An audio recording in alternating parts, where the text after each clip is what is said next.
धनराज अपने छोटे बेटे निखिल के साथ अपने गरीब दोस्त मनोहर के घर गया होता है, जहां उसके सामने उसके दोस्त की अर्थी सजी हुई होती है। धनराज अपने बेटे के साथ मिलकर अपने दोस्त की लाश को अग्नि देता है। फिर 2 दिन बाद धनराज अपने छोटे बेटे निखिल के साथ मनोहर की बेटी का हालचाल लेने उसके घर आता है, जहां उसकी बेटी धनराज को एक चिट्ठी देते हुए कहती है, अंकल, बाबा आपके लिए ये चिट्ठी छोड़ कर गए हैं। वो आपसे आखिरी बार मिलना चाहते थे, लेकिन पता चला आप मीटिंग के सिलसिले में बाहर गए हुए थे, इसीलिए वो ये चिट्ठी आपके नाम पर छोड़कर गए हैं। धनराज वो चिट्ठी पढ़ता है। दोस्तों, मैं अपनी शगुन बिटिया को तुम्हारे भरोसे छोड़कर जा रहा हूँ, क्योंकि अगर मैंने इसे अपने बड़े भाई साहब के पास छोड़ा तो वो इसे भी नोच खाएंगे, जैसे उन्होंने मुझे धोखा दिया है, मेरी सारी प्रॉपर्टी छीनकर। अब इस दुनिया में तुम ही हो जिसके भरोसे मैं अपनी बेटी छोड़कर जा रहा हूँ, तुम्हारा दोस्त मनोहर। वो चिट्ठी सुनते ही शगुन रोने लगी और कहने लगी, नहीं अंकल, मैं यहीं रह लूंगी, मैं आप पर बोझ नहीं बनना चाहती। नहीं बेटी, तुम मेरे दोस्त की बेटी हो और मेरे लिए भी बेटी की तरह ही हो। तुम कोई बोझ नहीं हो और मेरे दोस्त की आखिरी इच्छा है कि मैं तुम्हारा ख्याल रखूं, और मैं तुम्हें ऐसे ही नहीं लेकर जाऊंगा, बल्कि मैं तुम्हारी शादी अपने छोटे बेटे निखिल से करके बकायदा अपनी बहू बनाकर तुम्हें अपने घर लेकर जाऊंगा। इस तरह धनराज अपने छोटे बेटे निखिल की शादी उससे करवा देता है और उसे बहू बनाकर अपने घर ले आता है। ये लड़की कौन है? उर्मिला, ये तुम्हारी छोटी बहू है, मेरे दोस्त मनोहर की बेटी। तुम अपने दोस्त की मैयत में गए थे या उस गरीब की बेटी को बहू बनाने? तमीज से बात करो उर्मिला, अब वो इस घर की बहू है। बड़ी बहू, जाओ अपनी देवरानी का गृह प्रवेश करवाओ। जी पापा जी। शगुन जब घर के अंदर आती है तो घर के अंदर रखी सोने की घड़ी, सोने का शोपीस देखकर हैरान रह जाती है। उधर उर्मिला गुस्से से भर जाती है। एक और गरीब लड़की आ गई मेरे घर में। पहले ये बड़ी बहू कम थी क्या जो एक और गरीब आ गई यहाँ? अपनी बकवास बंद करो उर्मिला, और ये मत भूलो मनोहर भी पैसे वाला ही था। वो तो उसके भाई ने उसके साथ धोखा किया, और अब शगुन जो है जैसी है इस घर की बहू है। धनराज के समझाने पर गुस्से में उर्मिला वहां से चली जाती है। रात को शगुन अपने कमरे में जाती है। ये मेरी तरफ से गिफ्ट है। वो क्या है ना, सब कुछ इतनी जल्दी में हुआ कि मैं तुम्हें कोई गिफ्ट दे ही नहीं पाया। और हाँ, माँ की किसी भी बात का बुरा मत मानना। नहीं, माँ जी की किसी बात का मुझे बुरा नहीं लगा। उनका गुस्सा होना जायज है, और आप चिंता मत कीजिए, मैं जल्द ही माँ जी के दिल में जगह बना लूंगी। और एक गरीब घर की लड़की ऐसे घर में आई है जहाँ हर चीज सोने की है, सोने के बर्तन, सोने का टेबल, सोने का बेड, हर चीज। तो थोड़ा वक्त तो माँ जी को लगेगा ना एक गरीब बहू को अपनाने में। शगुन अपने सोने से भरे ससुराल की चकाचौंध देखकर बहुत खुश होती है। अगले दिन, शगुन, आज आपकी मुंह दिखाई की रस्म है। ये लो, इस सोने की थाल में तुम्हारे लिए बहुत सारे सोने के गहने हैं, तुम इनको पहनकर तैयार हो जाना। कुछ ही देर में गेस्ट आते ही होंगे तुम्हारी मुंह दिखाई के लिए। इतने सारे गहने मेरे लिए जेठानी जी? सचमुच हम दोनों तो बड़ी ही किस्मत वाली हैं, जो ऐसा सोने से भरा ससुराल हमें मिला है। शगुन, आज तुम ये चकाचौंध देखकर अपने सोने की चीजों से भरे ससुराल को देखकर खुश हो, लेकिन आगे चलकर यही तुम्हारे दुख की वजह भी बनेगा। वाह, ये तो बड़े अच्छे घर में आ गई तू शगुन। यहाँ तो सब कुछ सोने का ही है, और अगर मैं वही अपने रिश्तेदारों के साथ रहती तो जिंदगी भर उनकी बातें ही सुनती रहती। ये राम, ये तो इतने सारे गहने हैं, इतने गहने पहनकर तो मैं थक ही जाऊंगी। ऐसा करती हूँ, ये सोने का सेट ही पहन लेती हूँ। ये रानी हार, कमरबंद, इतना सब तो मैं नहीं पहन पाऊंगी। बड़ी बहू, मैंने तुझे थाल भरकर गहने दिए थे छोटी बहू को देने के लिए, लेकिन तू इसे 4 गहने पकड़ा कर आ गई। और तू छोटी बहू, तेरी आंखों पर भी पर्दा पड़ा था क्या? तुझे दिखाई नहीं दिया कि हमारे घर में हर चीज सोने की बनी है, लेकिन फिर भी तू ये 2 गहने पहनकर आ गई। माँ जी, जेठानी जी ने तो मुझे ढेर सारे गहने ही दिए थे, लेकिन वो मैंने ही जानबूझकर नहीं पहने, क्योंकि इतने गहने मुझसे पहने नहीं जाने थे। छोटे घर से आई तुम गरीबों से और क्या ही उम्मीद कर सकती हूँ मैं? इतने गहने कभी देखे ही नहीं होंगे तूने। आज शाम को हमें मिस्टर मल्होत्रा के बेटे की शादी में जाना है। तुम दोनों शाम को सोने के सारे गहने पहनकर तैयार रहना, हम सब शादी में जाएंगे। जी माँ जी। शाम को वो सभी तैयार हो जाते हैं। वो सभी कार में बैठकर निकल पड़ते हैं, लेकिन रास्ते में काफी जाम था, जिसे देख उर्मिला अपने ड्राइवर से कहती है, ड्राइवर, गाड़ी काली पहाड़ी वाले मोड़ से ले चलो। लेकिन मैडम, रात को उस रास्ते पर जाना ठीक बात नहीं है, वो सुनसान जंगल वाला रास्ता है। हाँ माँ जी, मैंने भी सुना था वहाँ काफी लुटेरे रहते हैं। कुछ नहीं होगा, घबराओ मत। ड्राइवर, गाड़ी घुमाओ। उर्मिला के आगे किसी की नहीं चलती। ड्राइवर उस रास्ते से गाड़ी लेकर जाता है। कुछ दूरी पर सुनसान वाले रास्ते पर चलते हुए कुछ गुंडे उनकी गाड़ी रोककर खड़े हो जाते हैं और सबको गाड़ी से बाहर निकालते हैं। आज तो लगता है सोने का सारा शोरूम चलकर हमारे पास आया है। ए बुढ़िया, चल अपने सारे गहने निकाल और अपनी दोनों बहुओं को भी बोल। खबरदार जो मेरे गहनों को हाथ भी लगाए तो। माँ जी, ये इनसे बहसबाजी करने का समय नहीं है। अरे जान रहेगी तो गहने और भी बन जाएंगे। नहीं, मैं नहीं दूंगी। गुंडे उसे चाकू मार देते हैं। अब मुझे समझ आ गया है कि ज्यादा सोने में रहना और दिखावा करना कभी कभी कितना भारी पड़ सकता है। अब बहुओं मैं तुम्हें कभी नहीं बोलूंगी कि तुम इतने सारे गहने पहनो। अब जो तुम्हारे मन में आए वैसा ही पहनो, वही करो। अब तो मैं कभी इतने गहने ना पहनूं। उस दिन के बाद से उर्मिला ने कभी भी अपनी बहुओं को ढेर सारे गहने पहनने के लिए नहीं कहा।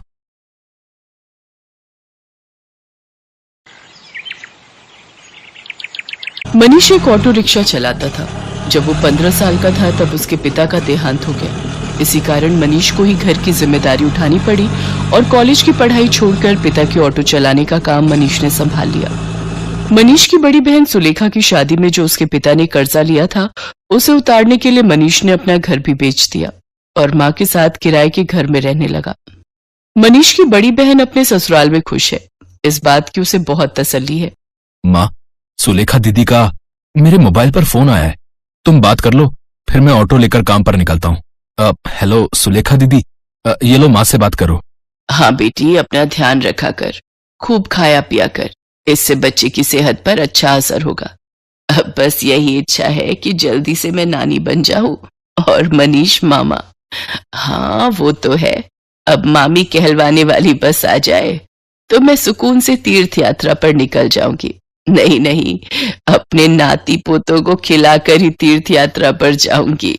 माँ, बस मनीष के लिए अच्छी सी लड़की ढूंढ लो जो घर संभाल ले। माँ, मुझे देर हो रही है, बाद में बात कर लेना। अच्छा सुलेखा, मैं तेरे से बाद में बात करती हूँ, मनीष को देर हो रही है। मनीष ऑटो लेकर काम पर निकलता है। उसे पहले ही बहुत देर हो चुकी थी, पर रास्ते में जाम भी बहुत था। वो सवारी का इंतजार कर रहा था, तभी उसका एक साथी जो उसकी तरह ऑटो चलाता था, वो किसी लड़की से झगड़ रहा था। अरे देखिए मैडम, ऐसा थोड़ी होता है? जब आपने मुझे यहाँ छोड़ने के लिए पैसे तय किए हैं तो चुपचाप मेरे पैसे दे दो ना। भैया, मैंने आपको बोला ना, मेरा पर्स रास्ते में कहीं गिर गया। मेरा मोबाइल फोन भी उसी में है और सारे पैसे भी। मेरा पर्स कहीं नहीं मिला। मैं तुम्हें बोल रही हूँ ना, मुझे अपना नंबर दे दो, मैं तुम्हारे नंबर पर पैसे भेज दूंगी। अभी मुझे देर हो रही है, मुझे सामने होटल में एक फंक्शन में पहुंचना है। अब क्या हुआ निरंजन, लड़ क्यों रहे हो सुबह सुबह? अरे देखना यार, सुबह सुबह पहली सवारी मिली और वो भी मुझे पैसे देने के लिए मना कर रही है। इन मैडम का पर्स कहीं खो गया है और मुझसे कह रही है कि पैसे बाद में देंगी। अरे ऐसे थोड़ी होता है भाई। कोई बात नहीं निरंजन, कभी कभी किसी की परेशानी को भी समझना चाहिए। एक काम कर, तेरे कितने पैसे बने मैं दे देता हूँ, ये मैडम मुझे बाद में दे देंगी। मनीष निरंजन को ऑटो के 200 रुपए दे देता है। Thank you so much. मेरा नाम अर्चना है, आप मुझे अपना नंबर दे दो, मैं आपके नंबर पर ऑनलाइन पेमेंट भेज दूंगी। बाकी अगर मुझे देर ना होती तो मैं आपको अभी पैसे दे देती। अब कोई बात नहीं मैम, ये लीजिए मेरा नंबर। अर्चना नाम की वो लड़की मनीष का मोबाइल नंबर ले लेती है और अगले दिन मनीष के मोबाइल पर पैसे ट्रांसफर कर देती है। आपके पैसे मैंने अकाउंट में भेज दिए हैं, आप चेक कर लीजिए। और कल के लिए एक बार फिर से थैंक यू, आपने अनजान होकर भी मेरी मदद की। अर्चना और मनीष बात करने लगते हैं। अर्चना को मनीष से बात करना बहुत अच्छा लग रहा था। उसके बाद एक दो बार अर्चना की मुलाकात मार्केट में मनीष से हो ही जाती है। धीरे धीरे दोनों दोस्त बन जाते हैं। मनीष को पता चलता है कि अर्चना एक बहुत ही अमीर खानदान की लड़की है, तो वो उसे समझाता है। अर्चना, तुम बहुत ही अमीर खानदान की लड़की हो, तुम में और मेरे में जमीन आसमान का फर्क है। मैं एक मामूली ऑटो रिक्शा चलाने वाला गरीब लड़का हूँ। तुम्हारा और मेरा यूं दोस्ती रखना ठीक नहीं है, प्लीज तुम मुझसे मत मिलो। तुम ना मिलने की बात कर रहे हो, पर आज तो मैं तुम्हें अपने प्यार का इजहार करने आई थी। मैं तुम्हें बहुत पसंद करती हूँ मनीष, मैं अपनी आगे आने वाली पूरी लाइफ तुम्हारे साथ मिलकर जीना चाहती हूँ। कहते कहते अर्चना फूट फूट कर रोने लगती है और मनीष उसे गले लगा लेता है। अर्चना अपने मम्मी पापा से इस बारे में बात करती है और जबरदस्ती मनीष से शादी करने के लिए मना लेती है। इधर मनीष भी अपनी माँ और बहन से इस बारे में बात करता है और एक शुभ मुहूर्त में दोनों की शादी हो जाती है। अर्चना का स्वभाव बहुत अच्छा था। उसे इस बात से कोई फर्क नहीं पड़ता था कि उसकी ससुराल गरीब है, ना ही उसने कभी इस बात की कोई शिकायत की। अर्चना, अब तुम मेरे साथ शादी करके खुश तो हो ना? हाँ मनीष, मैंने तुम्हें दिल से प्यार किया है। मैं तुम्हारे साथ बहुत खुश हूँ। माँ जी, सुलेखा दीदी सब मुझे कितना प्यार करते हैं। मुझे तो महसूस ही नहीं हुआ कि मैं अपना घर छोड़कर आई हूँ। तभी अर्चना की सास भी आ जाती है। जीती रहो बहू, हम बहुत भाग्यशाली हैं कि इस घर को तुम्हारे जैसी बहू मिली। अर्चना भाभी, ये देखो, मैं आपके लिए नई साड़ी लाई हूँ। आज आप शाम को कीर्तन में यही पहनना। सुलेखा दीदी, ये साड़ी तो बहुत सुंदर है, ठीक है, पर एक शर्त पर, आज आप मुझे खुद तैयार करोगे, प्रॉमिस? अर्चना की बातें सुनकर सुलेखा की आंखों में आंसू आ जाते हैं। उसने कभी सोचा ही नहीं था कि उसे इतनी प्यारी भाभी से इतना प्यार और सम्मान मिलेगा। सचमुच कुछ ही दिनों में अर्चना ने सबके दिल में एक अलग जगह बना ली। अब तो अर्चना के बिना कोई भी नहीं रहता था। सुलेखा के बेटा पैदा होता है, इधर अर्चना भी गर्भवती हो जाती है। अर्चना के मां बनने के बारे में जब उसके मम्मी पापा को पता चलता है तो वो उसे मिलने के लिए उसके ससुराल आते हैं, पर अर्चना का घर देखकर दोनों ही मुंह बनाने लगते हैं। अर्चना, तुम अपने मम्मी पापा के पास बैठो, रसोई से चाय और नाश्ता मैं ले आती हूँ। क्या बात है अर्चना, तुम इस हालत में भी घर के काम खुद ही करती हो? तुम्हारे घर में कोई नौकर चाकर नहीं है क्या?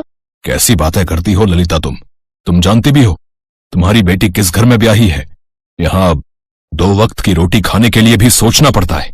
एक टाइम की सब्जी दूसरे टाइम खाते होंगे ये भला क्या नौकर चाकर रखेंगे? नहीं पापा, ऐसी कोई बात नहीं है।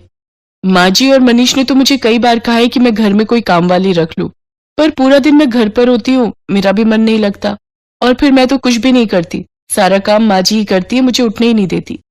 ये लीजिए चाय। अर्चना, तुम्हें ये समोसे बहुत पसंद है ना? मैं ये भी हलवाई से खरीद लाई हूँ, अपने मम्मी पापा को भी दो।